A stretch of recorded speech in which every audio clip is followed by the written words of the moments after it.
السلام عليكم ورحمة الله وبركاته. إخواني أخواتي، كنتمنى تكونوا كاملين بخير وعلى خير، ويتلقاكم هذا الفيديو في أحسن الأحوال إن شاء الله. مرحبا بكم في فيديو جديد اللي غنهضروا فيها على الخرجة الثالثة على التوالي، أو الخرجة على الخرجة الانتحارية على التوالي اللي دارتها البقاء هي وبكريشة. وكذلك هاد الخرجة اللي دارت اللي فيه كتجبد الأخ الزروالي اللي بعد علينا كاملين، وعلى الموضوع ديال هاد الموسخين كاملين ما بقاش كيتسوق ليهم، وما بقاش كاع عارفهم واش باقي حيين ولا ميتين.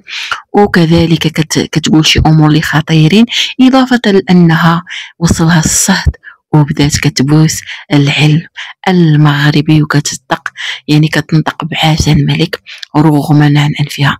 فقبل ما نبدا في تفاصيل والحيثيات ديال الموضوع، بغيت لي اول مره كيشوف القناه ديال الجوهره ورتازيه يشترك عندي في القناه، تفعلوا ميزه زر الجرس باش توصلوا بكل جديد. ديروا جيم الفيديو، بارطاجيوه على اوسع نطاق ممكن. لي كومونتير دائما محلولين، نتمنى انكم تبارطاجيو معنا الاراء ديالكم، الافكار ديالكم، المقترحات ديالكم، وكذلك الملاحظات ديالكم. اخواني اخواتي، البقاء فينالمون بسببنا حنا كقنوات منتقده. شكر خاص لينا كقنوات، شكر خاص للاخوان والاخوات، يعني جميع من تدخل في هذا الموضوع هذا ديال هاد البقاء هذه، في خصوص يعني تحريفها للنشيد الوطني والضرب ديالها في القضاء وفي الملك، اضافه للجمعيات لا المغربيه لا اللي في الجاليه اللي في سويسرا. يعني كلشي شكر خاص، شكر موصول لجميع الاطراف، كل شخص بالاسم ديالو، لاننا قدرنا اننا نردعو هاد البقاء هادي ونخليناها تخاف ويوصلها الصهد في هاد القضيه هادي، وتنازل وتقول عاش المغرب، عفوا عاش الملك وشعارنا الخالد الله. وخات اللي قالت فيها فاش قالت الله الوطن الملك، يعني ما بغاش تقولها ديريكتومون الله الوطن الملك. مهم قالتها رغم عن انفها، وخا صراحه جات روتار، لانه حتى وصلها الصاد، يعني حتى تحطت الشكايه وحتى تحط الدلائل عاجت تقولها وتنطق بعاش الملك. اذا هنا الى طلعوا السلطات، يعني القضاء بصفه عامه، الى طلعوا بهذا الفيديو هذا اكيد ما غيديوهاش فيه، لانه يعني بالخوف عاد نطق بعاش الملك وبشعارنا الخالد الله الوطن الملك، وعاد جاها تبوس في الرايه المغربيه. يعني ما غيديوهاش دابا في هاد الخرجه اللي دارت وهذا الاعتراف ديالها اللي جا عن ظهر قلب، يعني ما جاش من القلب ديريكت. دابا هاد السيده هادي عند بالها ملي دارت هاد الخرجه هادي غيشفع ليها هاد الفيديو وغيولي يعني الناس يتراجعوا اللور وهذا، ولكن الشي راه تحطات، راه تم تبليغ السلطات في النيابه العامه ووكيل العام للملك، كلشي تبلغ. ودابا كنتسناو غير استدعاءات، يعني تترفع القضيه ولا ترفع الشكايه ضدها من طرف النيابه العامه، باش هكا يتم المتابعه ديالها والمقاضاه ديالها. قلت لكم انا ما غنعتبرش هادشي اتهامات، حتى نشوف النيابه ولا القضاء شنو قالوا، ولا كلمه فوق كلمة القضاء. أكيد هادشي اللي كاين ورغما عن أنفك هي البقاء، هادشي كتقولوا فقط مخافة من أنها تسجن. عارفة راسها جابت خرجات انتحارية وجابت الاخر ديال راسها، يعني راسها في داكشي كامل اللي داز، ودرت هذا الفيديو هذا كتضرب فيه في الأستاذة سميرة البقالي، ما بغاتش تراجع اللور، وبالأكثر جبدات الأخ الزروالي باش أنه الناس الاعداء ديالو، بحكم انه بزاف ديال القنوات معادين مع الزروالي. داكشي علاش هي دابا جات كتدعي ان عندها شي اوديو، واخا بصراحه سعاد يعني مع الزروالي من شحال هادي ما كيتواصلوش، ملي كاين خلاف بينه وبين سميره تما فين تدخلات سعاد، وحتى سعاد يعني ما بقاش عندها يعني تواصل مع الزروالي. داكشي علاش اخواني اخواتي البقاء اخترعت هاد الكذبه ديال عندي تسجيل صوتي ديال شكون غيكون صيفطو لك. اولا ثانيا باش بنادم يكذب خاصو يدرس مزيان الكذبه ديالو باش تجي اصورتي مع الوضع ولا يعني الوضع اللي هي فيه. فهي كتجي كتقول لكم بدون موجب شرع انه كاين واحد التسجيل، يعني واحد المكالمه مسربه بين بين سعاد و الزروالي اللي ما بقاوش فيديوهات ولا لايفات وكيطلعوا لنا حنا اللي باقيين كنهضروا في هاد المشوهين هادو. هو راه بدل، ماشي بدل المحتوى ولكن بدل المواضيع، ما بقاش مهتم بهاد الاسره المشوهه بصفه عامه. يعني مادام هو بدل المحتوى يعني ما غيبقاوش يطلعوا لنا الفيديوهات ديالو الا اذا كنا دايرين ليه يعني ابوني ومفعلين يعني ديك لاكلوش ديال النوتيفيكاسيون. انا شخصيا ما دايراش ليه ابوني، داكشي علاش يعني جو بونس ما كيطلعوش ليا الفيديوهات ديالو. لكن كاينين بزاف ديال الاخوان والاخوات حتى هما كيقولوا بلي ما كيطلعوش ليهم الفيديوهات ديالو. يعني مهم البقاء علاش في نظركم كتلصق وكتجبد يعني الزروالي وكتقول عليه سروالي وداكشي؟ بغاتو يرجع يتعاطى معاها لانه وصلت لواحد لو فون اللي صافي، وصلت لواحد البلافون، وصلت لواحد نقول لكم واحد الحد اللي بغات شي قناه كبيره تدعمها. يعني ماشي بغات الزروالي بشكل شخصي انه يدافع عليها، لكن بغات القنوات اللي ضده يخرجوا ويأزروها ويكونوا معها ويوقفوا معها.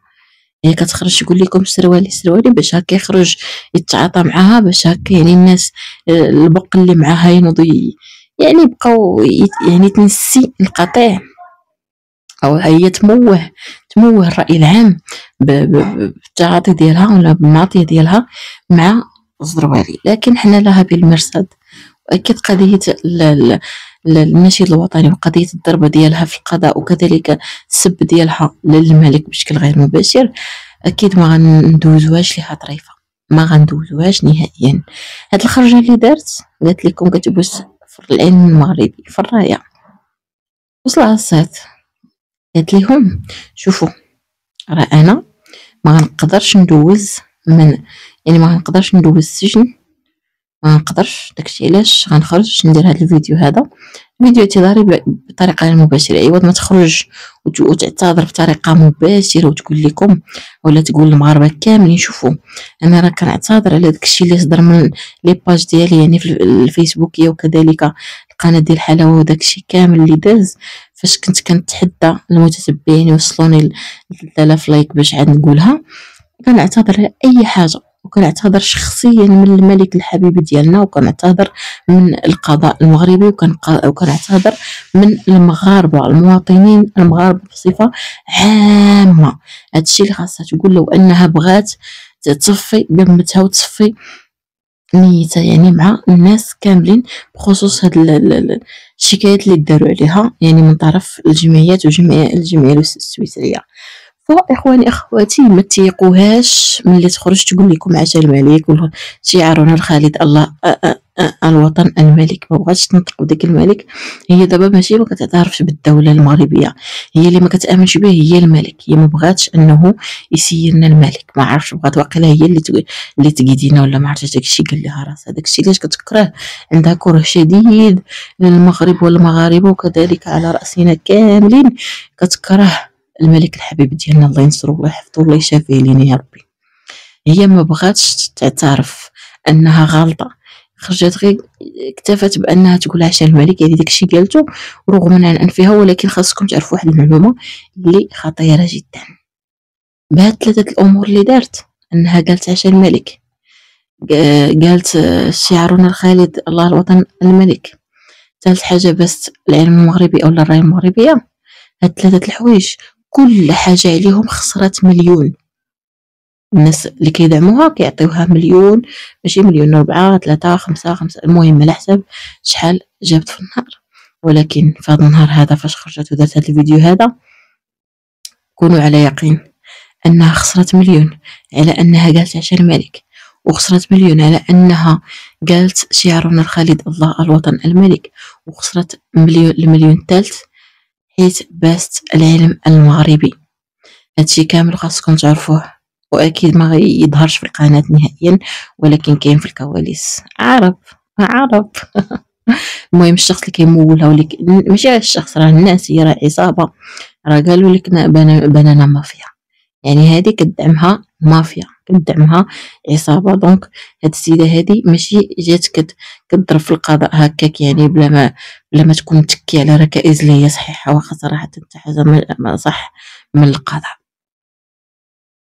فكيف ما قلت لكم اخواني اخواتي ان هاد البقه هادي اللي جابت الاخر ديالها راه بلا ما نضحك عليكم بهاد الفيديو اللي دارت، حيت شفت بعض القنوات اللي كيصفقوا لها واللي كيأجروها في جميع الخرجات ديالها. ما عرفتش انا واش دايره ليهم طلاميط ولا ما عرفت شنو، اللي من بينهم الصديق ماشي الصديق وانما شخص كيف ما قلت لكم في فيديوهات الفايته انه شخص يعني كيجيني شويه شويه شويه شويه من لافامي هو من بلادي كيدافع عليها باستماته. ما عرفت علاش، ما عرفتش، ما حاولتش نهضر معاه باش كشخصي بيناتنا اليوتيوب وصافي، ولكن كنشوفو كيدافع عليها.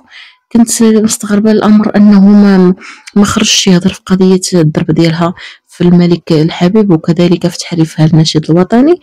يعني ما شفتوش نهائيا يخرج ويهضر في هذه المساله هذه، ولا خرج هضر وما حيت ما كنتفرجش ليه في فيديوهاته كاملين.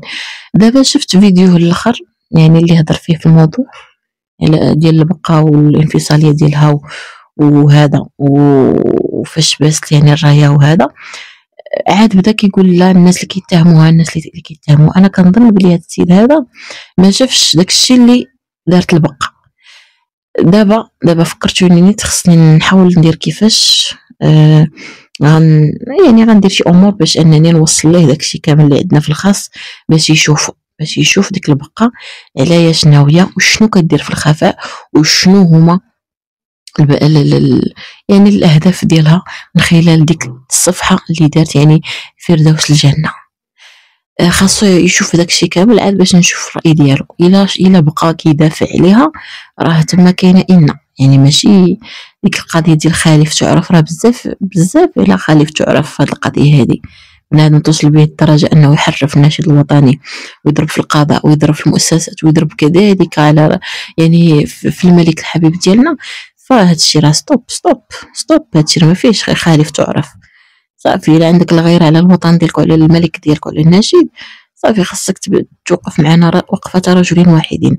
وشكون باقي اللي كيدافع على هاد البقه هذه مع العلم انها نشر جميع الامور اللي كتبين انها المهم داكشي ديال الامور ديال الفساد والعهر وداكشي. المهم اخواني اخواتي الخرجه الثانيه اللي دارت هي وبكريشه قراته مزيان حفظاته وحطات ليه ثاني الكاميرا بدا كيهضر. السيد كيدخل ويخرج في الهضره ما عارف شنو يقول بالضبط. يقول لك لا بنادم غلط ما تغلط خصكم تأيدوه مسكين تجيو عنده للدار ما تمشيوش للمحامون ما تمشيوش للشكايات ما تمشيوش للقضاء جيو عنده شدو بيديه وطاطا السيد صافي بالغول بارد وصلوا الصهد كاملين حتى بكريشه مسكين خايف مزيان خايف من العوده السريعه مسكين ما باغيش انه يرجع. في الاول في الخرجات الاولى اللي خرج بهم راه ما قالش انه راه غينوضوا القنوات والجمعيات وداكشي كامل ضد البقاء، لكن ملي دارت ديك البقاء ديك الخرجه قبل هو اللي دار ديك الخرجه قال لك لا عفوا دارها هو من بعد البقاء لا كانت تعرضوا للظلم الحكره لهذه شاف القنوات شاف الجمعيات شاف الخرجه ديال الاستاذه سمير البقالي شاف كل شيء وعرف راسو باللي راه صافي غرق هو البقاء.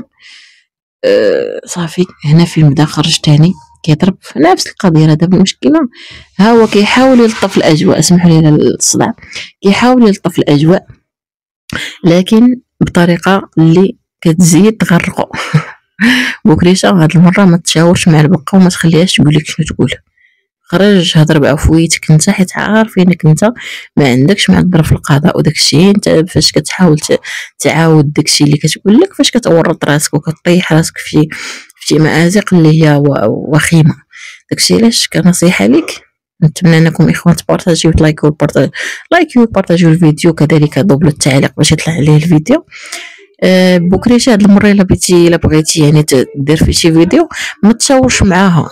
دخل شوف دور في اليوتيوب شوف الناس شنو كيقولوا شوف القنوات المنتقده شوف المنابر الاعلاميه وسير ديريكتومون خرج كاع انت. دابا بنتك عندها طوموبيل غتخليها لك وقت ما بغيتيها جلس في الطوموبيل كيف ما راك موالف ودير شي خرجه سبونتانيمون يعني هضر بعفويه وما تقولش لا حكرونا لا هادي ولا تعاود الكلام اللي كتقول لك البقه اللي كتحفر لك في دماغك دايخ. هضر انت كشخص يعني وطني حر وكتآمن بالقضاء وكتآمن بالأغلاط، يعني أنك غلطتي واخا أنت أصلا ما عندكش هاد القضية ديال أنك غلطتي وتعتذر، ما عندكش، لكن في قضية الوطن ما غنكذبوش أنك وطني وكتبغي الوطن ديالك. فيا بوكليشة دير بالنصيحة، وهاد المرة خرج بوحدك وما تخليهاش تقريك، لأنها كتزيد تورطك كتر وكتر، لأنها ما باغاش تبقى انت تمتع، يعني تشد هي وانت تمتع بوحدك في الدار مع البنات وامك وداكشي. هادشي ما بغاتوش، داكشي علاش كتقريك كتحرف شي امور اللي هي خطيره وكتخليك تجلس تقولهم في الكاميرا. ايوا دير بنصيحتي وما يخصك خير. يا اخواني اخواتي، وصلنا لنهايه الفيديو، نتمنى انها تنال احسانكم. رجاء ما تبخلوش عليا باللايكات والبارطاج، اللي باقي مشتركش في القناه اشتركوا، فعلوا زر الجرس باش توصلوا بكل جديد. لايك عفوا شنو التعاليق، دبلوا التعليق، الله يرحم لكم الوالدين. نتلاقاو في فيديو ان شاء الله. تحياتي لكم كاملين والسلام عليكم.